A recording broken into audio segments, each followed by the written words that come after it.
คร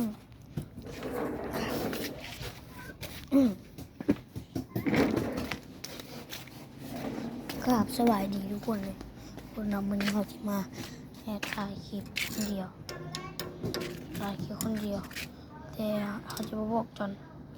เนาะเริ่มเลยเอากระแล้วไม่มีน้ำฟันไม่มีเอาชาเค้กแต่คลิปแกงยังเหม็นเด้อวันนี้เขาจะมารีวิวตัวก็คือสมาชิกในซองเฮาแล้วก็เป็นซัดของเฮาแล้วทุกคนอย่าย้านเลยทุกคนไม่ต้องย้านเลยแล้วกินโคตรแหงเขาเลี้ยงไว้แต่เมื่อวานนี่แหละเนาะไปเอามาเลยจอนตัวนี้ยังบ่ตายเถอะเด้อปิดดังไว้ก่อนปิดดังไว้ก่อนงั้นมาเบิ่งจอนเห็ดนี่นะทุกคนเบิ่งออกว่านี่คือตัวอย่างบาสเลยดวงบงนั่นเองเขาตั้งชื่อว่าอย่างเกาะอาจจะยังนะว่าน้องตอนนี้น้องกำลังนอนอยู่น้องยังบ่ตายเถอะเด้อบ่เชื่อเลยสร้างให้เบิ่งเนี่ยยังขยับอยู่แล้วค่อยนี่อันนี้คือบ้านของค่อยเองนี่คือบ้านของค่อยก็ปลูกผักปลูกเลี้ยงหลายๆต้นแล้วน้องก็เป็นสัตว์ตัวแรกของเฮาเลยจริงอยู่ในซองเฮานี่คันเลยน้องตื่นแล้ววันนี้เฮาพาน้องไปชมวิวแหละแล้วมื้อนี้เฮาว่าจะพาน้องไปชมวิวอีกจะไปชมวิวบ่มื้อนี้แต่มื้อนี้เฮาจะมาอาหารให้น้องนำเพราะว่าอยู่รุมหั่นบนเฮาไปมันโคตรจะมีใบไม้โคตรหลายแล้วเฮาก็จะเอาให้น้องใบไม้น้องเหลือซ้ำนี่นะเมื่อวานนี้เต็มเลยเนาะจ้ะเนาะแต่ตอนนี้น้องกินเก็บแล้วซ้ำนี่ละ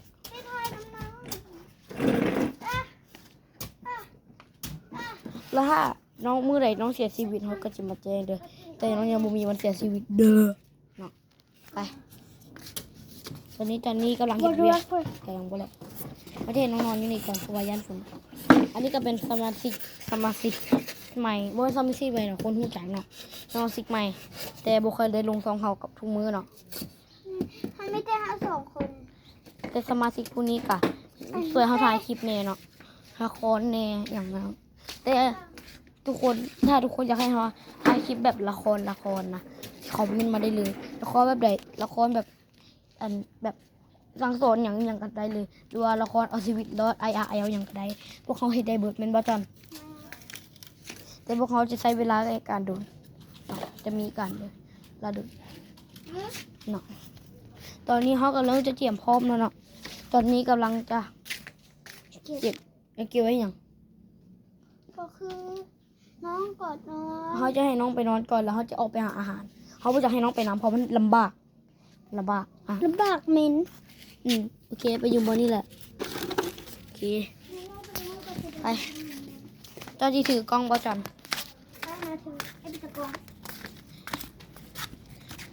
นี่ก็คือเด็ดของน้องกินแต่น้องยังไม่ทันกินน้องอาหารที่น้องมูมาคืออย่างไรไปหาเลยเดินทางเดี๋ยวเขาจะไปเขาจะตัดภาพไปถึงฮอลเลยตอนนี้เขาใกล้จะฮอลแล้วเนาะแล้วเขาจะภาพเข้าไปเลย let's go ฉันมาขยับข้าวพี่มาทุกคน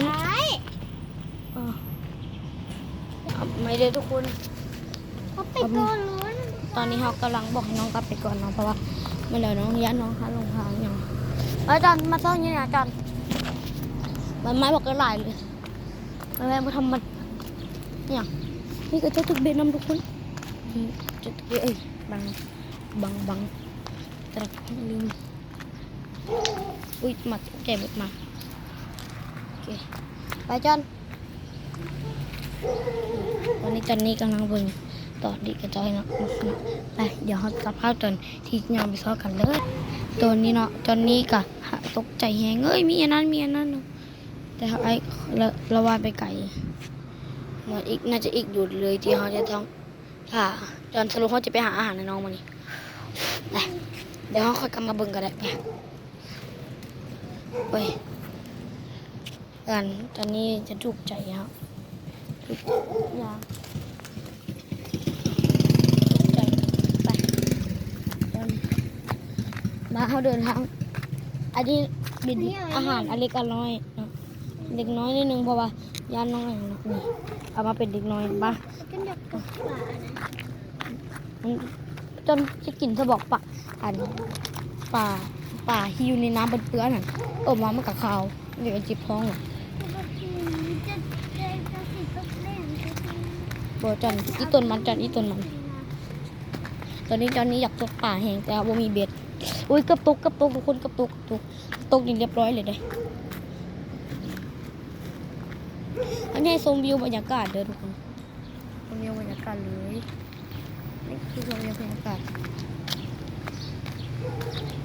อันนี้ก็บ้านคนจีน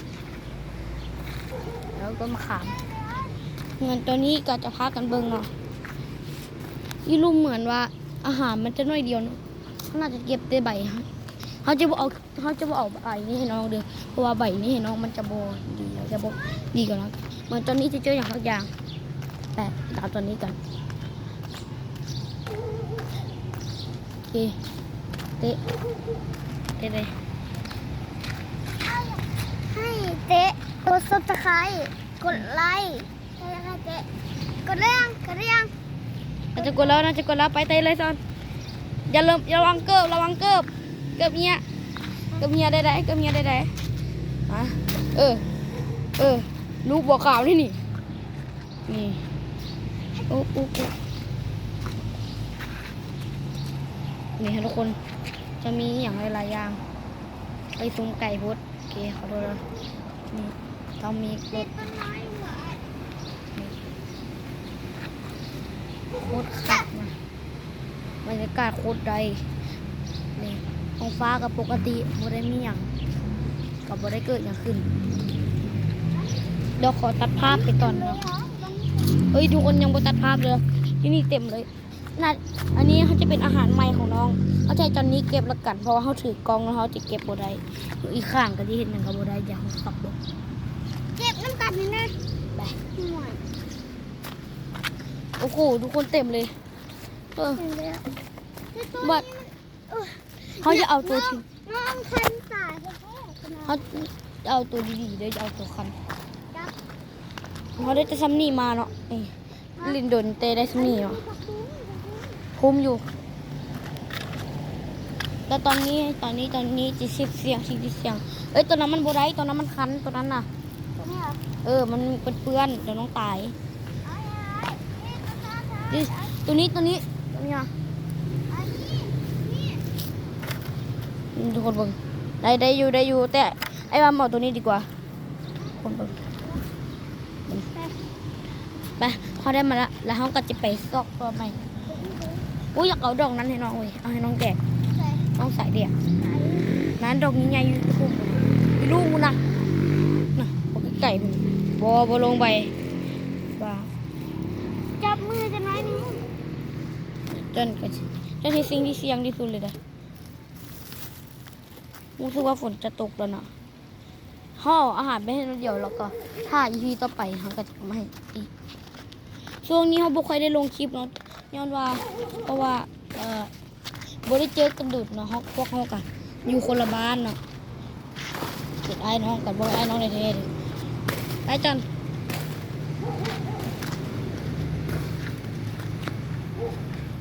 ไปจัน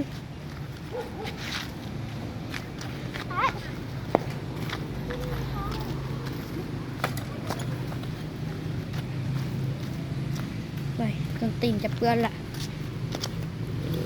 ไปก่อนเด้อจอนจะปีนจอนเขาได้ประมาณ3 นี่กับคุ้มแล้วเนาะเพราะว่าน้องตัวเดียวดิบุนี้ไม่หลายตัวอยากให้ทุกคนเหมือนฝนจะตกแล้วเนาะทุกคนเดี๋ยวเขาขอตัดภาพไปต่ออยู่บ้านก่อนเด้อก่อนจะกลับเนาะเขากลับมายืมน้ำก่อนเนาะขอน้ำล้างให้สะอาดก่อนอย่าน้องตาย กูเปียก บ่เปียกแต่ตัวนี้มันเปียกเดี๋ยวคือทางเข้าอีกหน่อยเดี๋ยวก่อนงานแล้วเขาก็บ่ได้ไปไกลใส่ดอกค่ะอย่าหุ่นไปกันlet's go ก็ฮอดงานแล้วทุกคนคลิปนี้ก็ขอตัวลาไปก่อนเด้อนะครับบ๊ายบายเราก็จะเอาอาหารให้น้องแป๊บ